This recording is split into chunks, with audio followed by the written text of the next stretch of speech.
বাংলাদেশ জাতীয়তাবাদী যুবদল কেন্দ্রীয় কর্মসূচির অংশ হিসাবে আগামীকাল আমাদের বগুড়া জেলা যুবদলের উদ্যোগে যে বিক্ষোভ সমাবেশ, এই সমাবেশটি হলো আপনারা ইতিমধ্যে দেখেছেন, আমাদের ছাত্রদল করেছে, স্বেচ্ছাসেবক দল করেছে। আমাদের আদর্শের জনক শহীদ রাষ্ট্রপতি জিয়া রহমান, আমাদের সাবেক তিনবারের সফল প্রধানমন্ত্রী, বাংলাদেশের গণতন্ত্রের মা বেগম খালেদা জিয়া এবং আমাদের সাংগঠনিক অভিভাবক বিএনপির ভারপ্রাপ্ত চেয়ারম্যান জনাব তারেক রহমানকে নিয়ে যে কটূক্তি সহ বিভিন্ন অপপ্রচার এবং বাংলাদেশের বর্তমানে যে মব সৃষ্টি হয়েছে, এসবের বিরুদ্ধে আমাদের এই সমাবেশ। এই সমাবেশে আমাদের সবাইকে উদাত্ত আহ্বান জানাবো। আমাদের 26টি ইউনিটের যে নেতাকর্মীরা রয়েছেন, সবাই আপনারা আগামীকাল 4টার মধ্যে আমাদের মোহাম্মদ আলী হাসপাতালের সামনে যে মাঠটি রয়েছে, এই মাঠে সবাই যার যার অবস্থান থেকে অংশগ্রহণ করবেন, যোগ দিবেন। সেখান থেকে আমরা বের হয়ে আমরা আমাদের সমাবেশ থেকে আমরা মিছিল করব। আমরা এই মিছিলটি মোহাম্মদ আলী হাসপাতালের সামনে দিয়ে আমরা সোজা এসে সাতমাথা বড়গোলা হয়ে ঘুরে এসে আমরা ফোন পার্কে যেয়ে আমরা এটা শেষ করব। সেখানে আমাদের সংক্ষিপ্ত বক্তব্য দিয়েই সমাবেশ শেষ হবে। প্রিয় ভাইরা আমার, এটাতে আপনারা সবাই আহ্বান জানাবো, সবাই আপনারা স্বতঃস্ফূর্তভাবে অংশগ্রহণ করে সমাবেশকে সফল করবেন। প্রিয় ভাইরা আমার, ইতিমধ্যে আপনারা দেখেছেন, আপনাদেরকে অত্যন্ত সচেতন থাকতে হবে, সজাগ থাকতে হবে। আজকে বাংলাদেশকে নিয়ে নতুন করে একটা ষড়যন্ত্র হচ্ছে। এই ষড়যন্ত্রের অংশ হিসাবে দেখেন, আজকে একটা আমরা বলবো যে এনসিপির উপরে গোপালগঞ্জে হামলা হয়েছে। ইতিমধ্যে আমাদের বিএনপির মহাসচিব দুঃখ প্রকাশ করেছেন, এটার জন্য নিন্দা জানাচ্ছেন।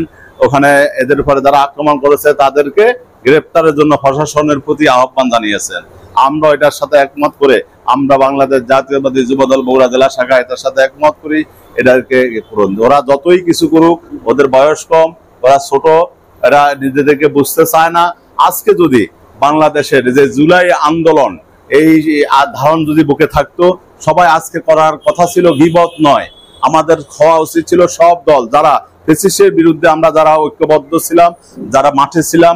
আমাদের প্রিয় নেতা তারেক রহমান বলছে সবাইকে নিয়ে উনি রাজনীতি করতে চায়, সবাইকে নিয়ে বাংলাদেশের একটি আগামী দিনের সরকার করতে চায়। তার এই ডাকে যারা সাড়া দেয় নাই, আজকে তারা দেশটাকে বিপদগামী করার জন্য তারা লিপ্ত হয়েছেন।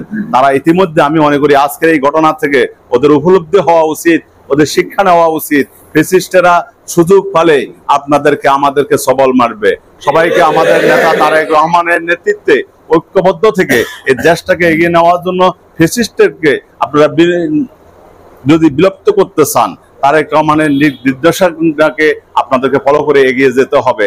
তাছাড়া আপনারা পারবেন না। কারণ দেখেন, আপনারা তারেক রহমানকে নিয়ে কটূক্তি করেন যে তারেক রহমান আপনাদেরকে বুকে আলগিয়ে রেখেছিলেন এই জুলাই মাসে, আগস্টের 5 তারিখ পর্যন্ত আপনাদেরকে সাথে রাখার জন্য আমাদের সকল নেতাকর্মী, বিএনপি হাজার হাজার লক্ষ লক্ষ নেতাকর্মীদেরকে আপনাদের পাশে নামিয়ে দিয়েছিলেন। আপনারা এটা বুঝতে পারেন নাই। আজকে অন্তপক্ষে আপনারা বুঝতে পেরেছেন যে আপনাদের সাথে কারা ছিল, কারা আপনাদেরকে বুকের ভিতরে রেখেছে। প্রিয় ভাইরা আমার, আমি তাদের প্রতি আহ্বান জানাবো। আমি বগুড়া যারা আমাদের ভাইরা রয়েছেন, বগুড়ার এক ছেলে যদিও ফেসবুকে ও অস্বীকার করেছে যে আমাদের নেতা জিয়া রহমান আমাদের আদর্শের জনকের বিরুদ্ধে লিখেছে, যদি আমার কাছেও রিং করেছিল গতকালকে, যে ওই অস্বীকার করেছে, এটা ও লেখে নাই।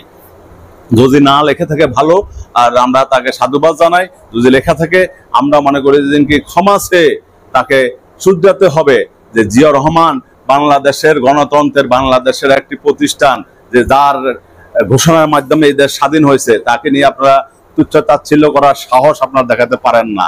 কারণ আপনারা রাজনীতি শিখুন, আদর্শের একটা বিষয় আছে রাজনীতির, সেই আদর্শ কার, আপনাদের কার আদর্শে রাজনীতি করতেছেন সেটাও আপনাদের এখনো তৈরি হয়নি।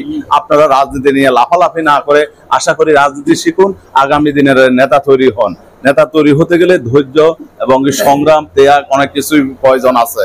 আপনাদেরকে বুঝতে হবে আজকে এই জুলাই মাসে আমরা ফ্যাসিস্ট আওয়ামী লীগের যে বিগত 15 বছরের যে দুঃশাসন, এগুলো আমরা সামনে এনে আমাদের তুলে ধরা উচিত, জনগণকে দেখানো উচিত, বিশ্বের মানুষকে দেখানো উচিত যে ফ্যাসিস্ট হাসিনা 15 বছর কিভাবে বাংলাদেশের মানুষকে দুঃশাসনের মাধ্যমে রেখেছিল, কত হাজার হাজার লক্ষ লক্ষ নেতা কর্মীকে জেলে বন্দী, গুম খুন